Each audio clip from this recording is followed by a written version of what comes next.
नमस्कार दोस्तों, कैसे हैं आप लोग। डाउटनेट की इस सेशन में आप सभी का बहुत बहुत स्वागत है। तो भैया अगर हम क्लास 9th के बालकों की या फिर बालिकाओं की हम बात करें तो भैया देखो, एग्जाम आने वाले हैं और 9th को जो है थोड़ा सा भी हल्के में नहीं लेना है, क्योंकि आपका जो 10th का बेस है वो 9th में बनता है और 12th का जो बेस है वो 11th में बन जाता है। तो हर एक क्लास जो है जरूरी होती है। अगर आप आगे की सोच के, फ्यूचर की सोच के चल रहे हो तो 9th 10th 11th 12th सारी ही चीजें जो है, सारी ही क्लासेस जो है बहुत ज्यादा जरूरी है।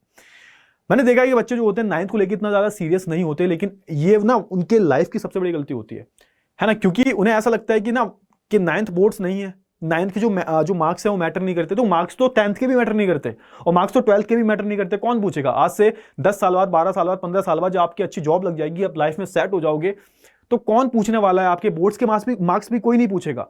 लेकिन यहाँ पे प्रॉब्लम ये नहीं है कि आपको यहाँ पे मतलब नहीं है, सिर्फ आप यहाँ पर क्योंकि ये सिर्फ बोर्ड्स नहीं है इसलिए नहीं पढ़ रहे आप।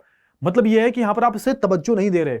समझ में आया ना मैं बोलना क्या चाह रहा हूं। मैं थोड़ा सा मेरी बात को ना थोड़ा सा समझने की कोशिश करो। बोर्ड्स में आप इसलिए पढ़ते हो क्योंकि आपको लगता है कि भैया नंबर मैटर करते हैं, भाई रिजल्ट आता है, फोटो आती है अखबार में। 12th में इसलिए मेहनत करते हो क्योंकि 12th में क्या होता है बेसिकली, पहले तो 12th में क्या होता था, 11th का भी थोड़ा बहुत आया करता था, तो बच्चे 11th में भी अच्छे से मेहनत करते थे। लेकिन अब क्या है, 12th में 12th क्लास का ही आता है, तो बच्चे सिर्फ 12th में ही मेहनत करते हैं। उन्हें ऐसा लगता है कि भैया 12th में मेहनत कर लो, 11th में क्या करेंगे। लेकिन दिक्कत क्या होती है कि आपका जो 10th के बेसिक्स जो होते हैं वो क्लियर नहीं हो पाते 9th में, और 12th के जो बेसिक्स होते हैं वो 11th में क्लियर। आप 11th में पढ़ते तो हो नहीं, तो भैया 12th में जो है आपको और ज्यादा मेहनत करनी पड़ती है। और वैसे मैं 9th की बात करूं तो 9th में स्पेशली मैं बात करूं किसकी, देखो सोशल साइंस में चैप्टर्स अलग हैं थोड़े से, लेकिन अगर मैं बात करूं सोशल साइंस में अगर आप पढ़ोगे ना तो बहुत सारी चीजें ऐसी होंगी जो 9th वाली चीजें होंगी, तुम सर खुजाते रह जाओगे। फ्रेंच रिवॉल्यूशन जो है, फ्रांसीसी क्रांति जो है, वो एक ऐसा चैप्टर है जो आपको हमेशा 10th 11th तक आता रहेगा, कभी ना कभी उसका बीच में जिक्र आएगा। तो कहने का मतलब यह है कि अगर आपको 10th में ज्यादा मेहनत नहीं करनी, ज्यादा मेहनत इन द सेंस कि आपको अपने बेसिक्स आपके ऑलरेडी क्लियर हैं जो कि आप 9th में अच्छे से पढ़ के कर लेते हो, तो आपको 10th में उतनी ज्यादा जो है स्ट्रगल नहीं करना पड़ेगा, वरना 10th में परेशान हो जाओगे कि भैया अरे ये तो 9th में पढ़ाया था, अब कौन पढ़ाएगा। ठीक है ना। तो दिक्कत क्या है भाई, देखो अब टाइम है कम, 2 महीने बचे हुए हैं। 2 महीने में देखो, मैं 2 महीने मान के चल रहा हूं क्योंकि जनवरी का जो टाइम होता है वो सिर्फ किसका होता है भाई, जनवरी का जो टाइम होता है। अब 2 महीने भी कहां बचे हैं, 4-5 दिन तो निकल चुके हैं इसके। तो जनवरी का टाइम रिवीजन का होता है, फरवरी में आपके एग्जाम हो जाते हैं। ठीक है ना। तो 2 महीने बचे हुए हैं आपको। अगर आपका सिलेबस कंप्लीट नहीं है उसके लिए जो है सेशन लेके आया हूं, थोड़ा सा सीरियस हो जाओ, थोड़ा सा पढ़ने लगो। ठीक है ना। चलिए अब आपको करना क्या है, मैं थोड़ा सा आपको बताऊंगा कि आपको कौन कौन से स्टेप्स लेने हैं। ठीक है, देखो अब डिटेल में जो आप तो नहीं पढ़ सकते, पहली चीज क्या है भाई, डिटेल में नहीं पढ़ सकते आप, डिटेल में नहीं पढ़ सकते आप। तो अब करना क्या आपको, तो करना यह है कि ज्यादातर आपको जो है क्या करना है, पहला स्टेप जो है ना, वन शॉट पे फोकस करना है। किस पे फोकस करना है, वन शॉट। जितना हो सके मैंने ऑलमोस्ट हर चैप्टर की जो वन शॉट बना रखे हैं, और आगे भी आते रहेंगे आपके वन शॉट। जो भी चैप्टर्स बचे हुए हैं या फिर जो भी अधूरे रह गए हैं उनके वन शॉट जो है आगे फ्यूचर में आपको 1 महीने के अंदर जो है 3 से 4 वन शॉट और आएंगे, उससे आपका पूरा सिलेबस जो है कंप्लीट हो जाएगा। मैं मेक श्योर करता हूं कि हर वीक जो है मैं एक कोई वन शॉट डालूंगा। अगली बार मैं हिस्ट्री का डाल दूंगा, जो चैप्टर बच्चे बहुत ज्यादा डिमांड कर रहे हैं, हिस्ट्री का वन शॉट डाल देंगे। 2-3 जो है आपके 1-2 चैप्टर बचे हुए हैं आपके भूगोल के, ज्योग्राफी के, उसके आ जाएंगे।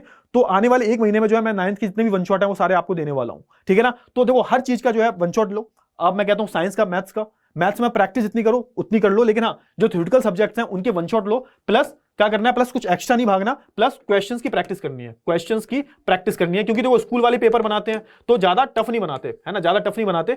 तो यहां पे आपको जो है क्लियर हो जाएगा, है ना, वन शॉट देख के थोड़ा सा क्वेश्चन की प्रैक्टिस करके हो जाएगा।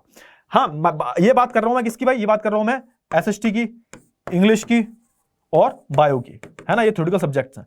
प्लस अगर मैं बात करूं किसकी, दूसरे की, मैथ्स की, मैं बात करूं मैथ्स की प्लस फिजिक्स प्लस केमिस्ट्री, ये दोनों ऐसे सब्जेक्ट है इसमें थ्योरी भी होती है और न्यूमेरिकल्स भी होते हैं। तो न्यूमेरिकल्स की बात करूं और मैथ्स की मैं बात करूं तो उसमें प्रैक्टिस करो।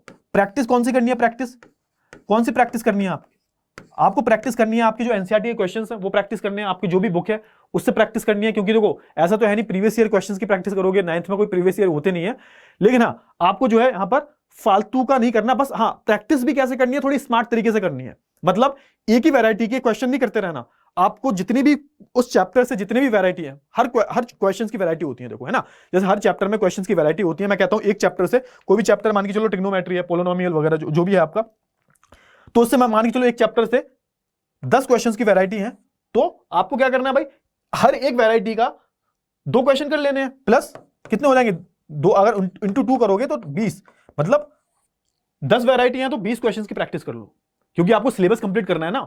बाद में जब टाइम बचेगा, देखो रिवीजन का टाइम मैं दे रहा हूं आपको, जनवरी और आधी फरवरी, है ना। इसमें आपको रिवीजन का टाइम मिलेगा, उसमें आप खूब पेल के रिवीजन करना, कोई दिक्कत वाली बात नहीं है। लेकिन अभी क्या करना है, आपको सिलेबस कंप्लीट करना है। उसके लिए आपको पहला क्या करना है, पहला मैथ्स की अगर बात है या फिर कोई भी न्यूमेरिकल सब्जेक्ट की बात है, तो यहां पे आपको क्या करना है भाई, आपको करना है पहले कॉन्सेप्ट क्लियर, क्योंकि बिना कॉन्सेप्ट के तो आप सवाल बना ही नहीं पाओगे। प्लस प्रैक्टिस, और प्रैक्टिस भी कैसे करनी है, प्रैक्टिस ये नहीं है कि भैया तुमने 100 क्वेश्चन लगा लिए एक चैप्टर की, क्योंकि आपको सिलेबस कंप्लीट करना है तो आपको क्या करना पड़ेगा, आपको जो है अलग अलग वेराइटीज के कम से कम क्वेश्चन लगाने हैं, कि उससे जो है आपकी वेराइटीज भी कवर हो जाए, है ना, और यहां पर आपका चैप्टर भी कंप्लीट हो जाए। तो हर एक वैरायटी का 2 या 3, ज्यादा से ज्यादा 3 क्वेश्चन जो है प्रैक्टिस करो।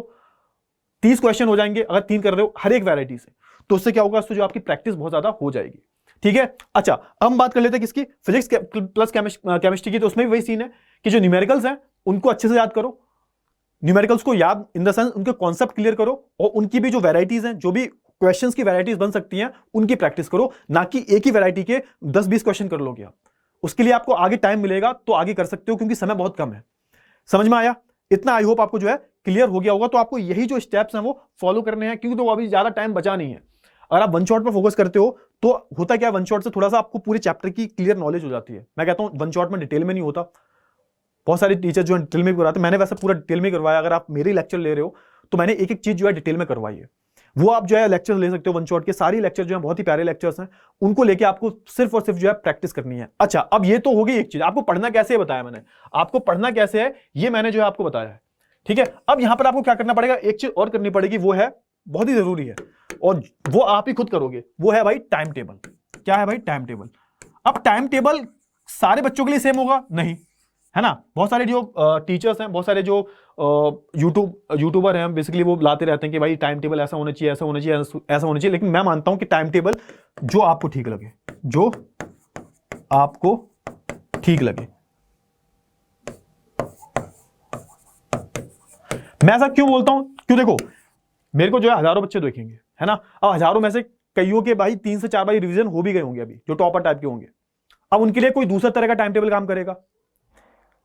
हो सकता है भैया वो जनवरी से 10th का ही पढ़ना शुरू कर दें, बोर्ड्स का। और कुछ बच्चे होंगे जिन्होंने किताबें खोली नहीं होंगी, उनको जो डिटेल में पढ़ना पड़ेगा। तो टाइम टेबल का मतलब क्या है कि देखो, टाइम टेबल आप अपना खुद ही सेट करो। क्यों सेट करो खुद ही, क्योंकि देखो मेरे को नहीं पता कि आपका कितना सिलेबस कंप्लीट हुआ है। बस मैं इतना बोलूंगा कि देखो जितना आपका सिलेबस कंप्लीट हुआ है, जैसे मान के चलो आपका सिलेबस पूरा कंप्लीट हो गया है, तो आपको ज्यादा पढ़ने की जरूरत नहीं है वैसे भी, है ना। सिलेबस तो कंप्लीट हो गया, फिर तो आपको प्रैक्टिस करनी है, फिर तो आप डिसाइड कर सकते हो 3 घंटे पढ़ना है, 4 घंटे पढ़ना है आपको। लेकिन हाँ, मैं इतना जरूर बता सकता हूं, जिस बच्चे ने बिल्कुल भी पढ़ाई नहीं की है, जिस बच्चे ने बिल्कुल भी पढ़ाई नहीं की है, तो भाई उसको जो है कम से कम 4 से 6 घंटे तो डेली ही पढ़ना पड़ेगा। 4 से 6 घंटे डेली पढ़ना पड़ेगा। और यहां पर क्या करना पड़ेगा, 4 से 6 घंटे जो है आपको हर एक सब्जेक्ट को देना पड़ेगा। चाहे भले 1-1 घंटा दो डेली देना है आपको, क्योंकि आपने बिल्कुल भी स्टार्टिंग से पढ़ाई नहीं की है, तो आपको जो है थोड़ी सी ज्यादा मेहनत करनी पड़ेगी। टाइम टेबल की बात है, जो जैसा आपको सूटेबल लगे। जैसे आप अभी जो है आपको टाइम नहीं मिल पाता, सुबह मॉर्निंग वाले पर्सन हो, आप मॉर्निंग पर्सन हो तो आप मॉर्निंग में उठ सकते हो। आप अगर शाम को रात तक पढ़ते हो, बहुत सारे ऐसे बच्चे होते हैं सुबह नहीं उठ पाते, रात को पढ़ते रहते हैं 10, 11, 12, 1 बजे तक, तो आप रात को पढ़ो। और ये कुछ भी नहीं होता कि सुबह उठ के ज्यादा अच्छे से तैयार होता है, ऐसा कुछ भी नहीं है। ये सब तुम्हारे दिमाग में भरा हुआ है, आपको जब मन लगे तब उठा के पढ़ लो किताब। स्कूल में टाइम लगे, स्कूल में टाइम मिले तो स्कूल में पढ़ लो। स्कूल के आने के बाद थोड़ा आराम करो, रेस्ट करो, कोचिंग वगैरह जो भी जाते हो उसको करने के बाद खेल लो, कूद लो। लेकिन फिर भी आपको 5 से 6 घंटे जो है डेली देने हैं, और वो आपके ऊपर है, वो आप किस टाइम देते हो, उस टाइम दे सकते हो आप। लेकिन थोड़ा सा फोकस किस पे करना है, आपको स्मार्ट स्टडी पे करना है। अब जो है कोई भी ऐसा नहीं है गधे की तरह काम नहीं करना कि डिटेल में चैप्टर पढ़ रहे हो, फिर तो ऐसे सिलेबस कंप्लीट नहीं हो पाएगा। वन शॉट लो, क्वेश्चंस प्रैक्टिस करो, वन शॉट लो, क्वेश्चन प्रैक्टिस करो, डेली एक वन शॉट लो, डेली हर सब्जेक्ट का जो है एक वन शॉट लो। देखो हो जाएगा, 2 महीने के अंदर जो है बिल्कुल हो जाएगा। तो आई होप आपको ये सेशन जो है ये बहुत वैल्यूएबल लगा होगा। लगा हो तो लाइक करना, और पसंद आए तो कमेंट भी कर देना। ठीक है, गुड बाय, टेक केयर।